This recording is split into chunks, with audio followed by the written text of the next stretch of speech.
सती कन्या शीघ्र नेबाकू आसुथिबा आंभ मानकर से स्वर्गीय बर प्रभु जीशु ख्रीष्ट नाम समस्त को प्रेमर नमस्कार।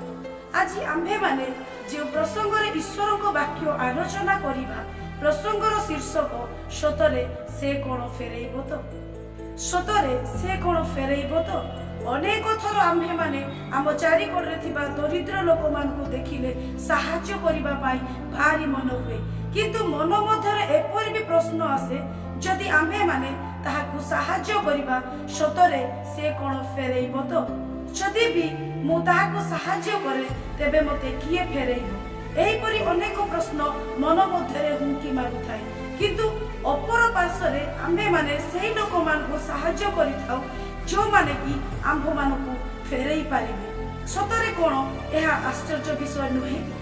आज जो माने अभाव रे अछंती, समस्या रे अछंती, दारिद्रता रे अछंती, से मानकु साहाय्य करिबाकू आंभे माने कुंठा बोध करिथाउ, कारण सेठी फेरी पाइबार कौनसी संभावना न थाए।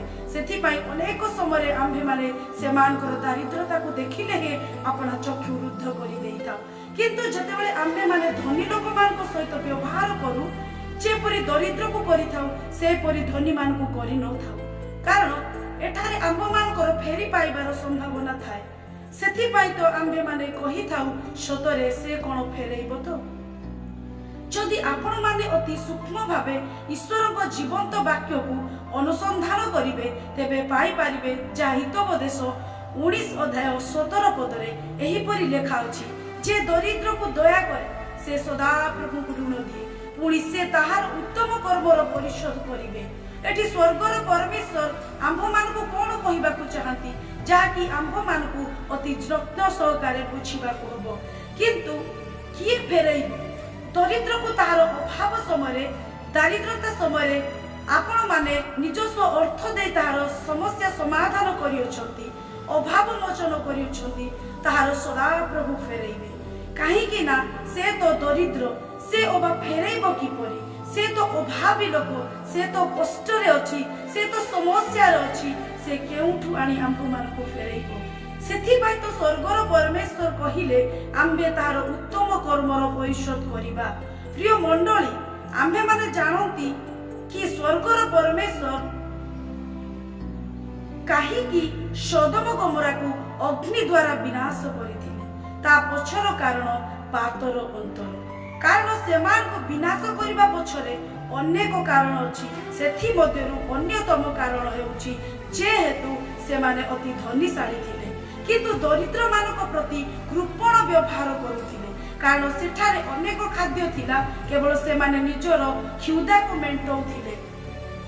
अनेक खाद्य सेमाने नष्ट करुथिले, किंतु तांको चारिकड़े थिबा दरिद्र मानकु खाद्य देउ नथिले, बरंच सेमानकर दारिद्रता उपरे कुठारघात करुथिले, जहा जिजिकल भागवादी पुस्तक 16 अध्याय 49 पदरे एहिपरि लेखा अछि, देख तुम्भ भगिनी सदमर एही अधर्म थिला, ताहार ओ ताहार कन्यागणर अहंकार भक्तिर पूर्णता और समृद्धि जनित शांति थिला, से दरिद्र और दीनहीनकर हस्त सबल कला नाही। एथिपाई तो स्वर्गर परमेश्वर सदम गमोरा को नष्ट कले। प्रिय ईश्वर लोक माने स्वर्गर परमेश्वर आंभ मानकु अनेक विषय आशीर्वाद करी परिपूर्ण करी अछंती। आपण भाबंतु नाही जे आज परमेश्वर जे सकल भौतिक आशीर्वाद रे आपण मानकु ओ मते परिपूर्ण करी अछंती, निजर एवं परिवार रो स्वार्थ पूर्ण करिबा निमंते देई नाहंती, बरंच तो द्वारा जो माने अभाव मध्य अछंती, समस्या मध्य अछंती, दारिद्रता मध्य अछंती, सेमानकर से दारिद्रता मोचन करिबा पाई देई अछंती। एहा तो सदम गमोरा लोक माने कले नाही। से माने मने मने चिंता कले जदि आंबे सेमानकर दारिद्रता दूर करू तेबे किए फेरैब, सतरे से कोन फेरैब तो। एपरि भावना सेमानकर थिला जो द्वारा से माने नष्ट हेई गले, किंतु प्रिय ईश्वर लोक माने आंबे माने सेही परि व्यवहार न करू, कारण स्वर्गर परमेश्वर आंभ मानकु अनेक विषय देई ଅଛନ୍ତି, କାରଣ ସେ ତ କୁହନ୍ତି ଏବ୍ରି ପୁସ୍ତକ 6 ଅଧ୍ୟାୟ 10 ପଦରେ, କାରଣ ଈଶ୍ୱର ତୁମ୍ଭମାନଙ୍କର କର୍ମ ଆଉ ସାଧୁ ଲୋକମାନଙ୍କର ସେବା କରିଥିବା ଦ୍ୱାରା ଓ ଯାହା ଏବେ ମଧ୍ୟ କରୁଥିବା ଦ୍ୱାରା ତାହାଙ୍କ ନାମ ପ୍ରତି ତୁମ୍ଭେମାନେ ଯେଉଁ ପ୍ରେମ କରୁଅଛ ତାହା ଈଶ୍ୱର ଯେ ଭୁଲିଯିବେ, ଏପରି ଅନ୍ୟାୟକାରୀ ସେ ନୁହନ୍ତି।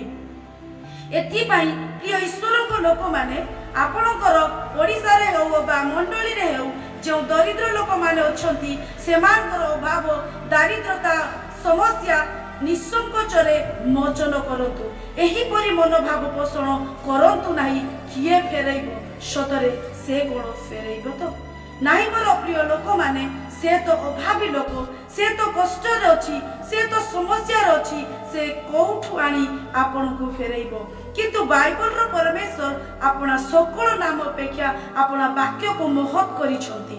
ସେ ତ କହନ୍ତି ହିତୋପଦେଶ 28 ଅଧ୍ୟାୟ 27 ପଦରେ, ଯେ ଦରିଦ୍ରକୁ ଦାନ କରେ ତାହାର ଅଭାବ ହେବ ନାହିଁ।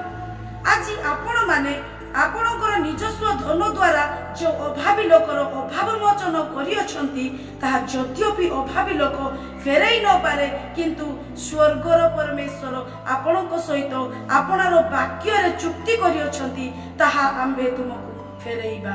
ଏହି ଅଳ୍ପ ଚିନ୍ତାଧାରାରେ ପ୍ରଭୁ ଆମ୍ଭମାନଙ୍କୁ ପ୍ରଚୁର ପରିମାଣରେ ଅନୁଗ୍ରହ କରନ୍ତୁ। ଆମେନ୍।